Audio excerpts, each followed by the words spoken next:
Confusion की बात ही नहीं है ना। अब इसमें गलती मेरी है। मैं इसी तरह बीच बीच में सड़क के किनारे आप लोगों से बात करता हूँ। आप लोग सवाल पूछते हो जिसका जवाब थोड़ा लंबा होना चाहिए, लेकिन वक्त की कमी के वजह से मैं जवाब ऐसा दे देता हूँ जिससे कि हमारे जो मुखालिफ हैं वो उसको घुमा फिरा के पेश करते हैं। पहली बात ये दुकान जो है ये उन लोगों के लिए है जिनका मज़हब उन्हें शराब पीने की इजाज़त देती है। एक दूसरा, जम्मू कश्मीर में अभी तक किसी हुकूमत ने इन दुकानों पर पाबंदी नहीं लगाई। इसका मतलब ये नहीं है कि हम चाहते हैं कि और ज़्यादा ये इस्तेमाल हो। सिर्फ ये कि जिन लोगों को मज़हब का मतलब शराब इस्तेमाल या पीने की इजाज़त है वो करें।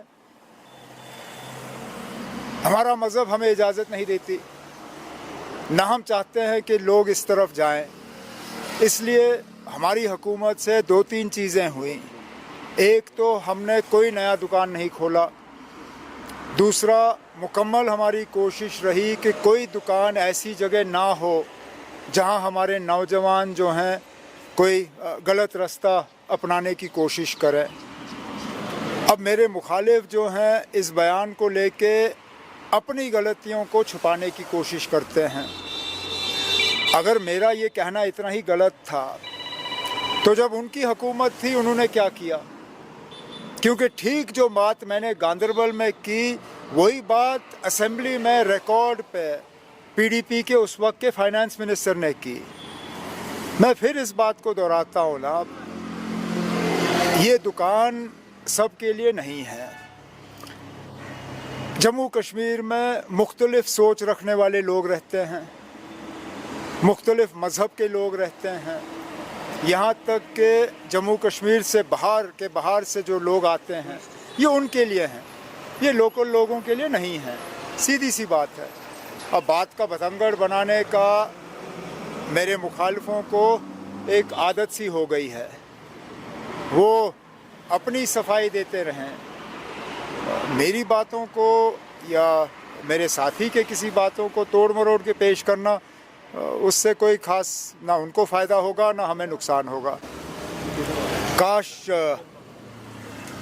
एक मुलाकात से हमें स्टेटहुड मिल जाती तो फिर हमें कब का मिल गया होता। सिलसिला चल रहा है, लेकिन स्टेटहुड की मांग, स्टेटहुड की बात तो जब कभी हम मिलते हैं मैं करता हूँ। लेकिन उसके साथ साथ और भी चीज़ें हैं जिन पे होम मिनिस्टर साहब से बात करनी है। हमारे बिज़नेस रूल्स के मुतालिक एडवोकेट जनरल को लेके जो रिज़र्वेशन का मामला लेफ्टिनेंट गवर्नर साहब ने दिल्ली रेफ़र किया उसके हवाले से, और कई सारे और इश्यूज़ हैं जिन पे बीच बीच में होम मिनिस्टर साहब से मिलना जो है ठीक रहता है। और आज दिल्ली में उनसे इन सब और बाकी इश्यूज़ पे जो है मैं बात कर लूँगा। टेलीकॉम के पावर्स वैसे भी उन्हीं को होने चाहिए। इसमें कोई ऐसी बात नहीं है जो कि हमारे रीऑर्गेनाइजेशन एक्ट या बिज़नेस रूल्स के ख़िलाफ़ हो। लेकिन क्योंकि मुझे बताइए ना, टेलीफोन को टैप करना या मोबाइल सर्विस को रोकना या इंटरनेट को बंद करना, इसके ऑर्डर कहाँ से जारी होते हैं? होम डिपार्टमेंट से। और home, law and order, security, ये तो एलजी साहब की ज़िम्मेदारी है। तो जाहिर सी बात है अगर कहीं हालात ख़राब हुए और उसके लिए मोबाइल इंटरनेट बंद करना पड़ा तो ऑर्डर होम से ही जारी होगा, लेफ्टिनेंट गवर्नर साहब से जारी होगा। तो ये पावर्स उन्हें दिए गए और बेहतर है उन्हीं को मिले, क्योंकि बीच बीच में फिर अगर फ़ोन बंद करने के लिए उनको हमारे कंधे से बंदूक चलाने की ज़रूरत पड़ी तो खामखा हम बीच में फंस जाएंगे जहां इसमें हमारा कोई रोल ही नहीं बनता।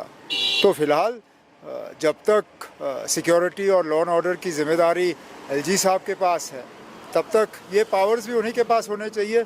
ये पावर्स इलेक्टेड गवर्नमेंट के पास ना ही हो तो बेहतर होगा।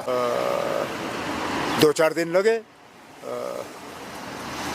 राजभवन के भी, लोक भवन के भी 2-4 चक्कर लगे, लेकिन आखिर में नंबर बन ही गए।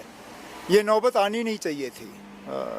पिछली बार जब इसी जगह मैं आप लोगों से बात कर रहा था, मैंने कहा कि सुप्रीम कोर्ट के फैसले के मुताबिक सिंगल लार्जेस्ट पार्टी या pre poll single largest alliance को जो है हुकूमत बनाने के लिए गवर्नर साहब को बुलाना ही चाहिए था। नंबर्स जो हैं वो लोक भवन में साबित नहीं होते, असेंबली में साबित होते हैं। अब चलिए, देर आए दुरुस्त आए, उन्हें कुछ दिन दिए गए हैं और उम्मीद करते हैं कि वो अपने जो हैं मेजॉरिटी प्रूव कर लेंगे। वन लास्ट क्वेश्चन, अब चूंकि 1.5 साल से ज़्यादा हुकूमत का वक्त हुआ है, तो कैबिनेट एक्सपेंशन में और कितना वक्त लग सकता है? तब आपको कैबिनेट एक्सपेंशन से क्या लेना देना? क्या काम रुका हुआ है? क्या लोगों के काम नहीं हो रहे हैं? क्या डेवलपमेंट पे कोई असर पड़ा हुआ है? ये मेरे जब नेशनल कॉन्फ्रेंस के जो मुखालिफ हैं, उन्हीं को इस बात की सबसे बड़ी परेशानी है। उन्होंने तो हुकूमत में आना नहीं है, उनको तो अभी भी 3.5 साल इंतज़ार करना होगा। बाकी रही बात एक्सपेंशन की, रीशफल की, कौन मिनिस्टर रहेगा, कौन बनेगा, सही मौके पे एट दी अप्रोप्रिएट टाइम जो फैसला लेना होगा वो मैं पार्टी हाईकमांड से, अपने सदर साहब से जो है उनसे मशवरा करके वो मैं कर लूँगा। लेकिन मुझे कोई ये बताए ना, अब फ़िलहाल जो हुकूमत है, क्या हम काम नहीं कर रहे हैं? कोई ऐसा डिपार्टमेंट है जहाँ ठीक तरह से काम नहीं हो रहा है? अगर है तो हम उसको दुरुस्त कर लेंगे। लेकिन ये रीशफल वाली रट जो है, ये हमारे LOP साहब ने शुरू की और उसके बाद आप सब पीछे पीछे दौड़ना शुरू कर गए ना। एट द अप्रोप्रिएट टाइम, सही मौके पे जो रीशफल हमें करना होगा वो हम कर लेंगे। Thank you.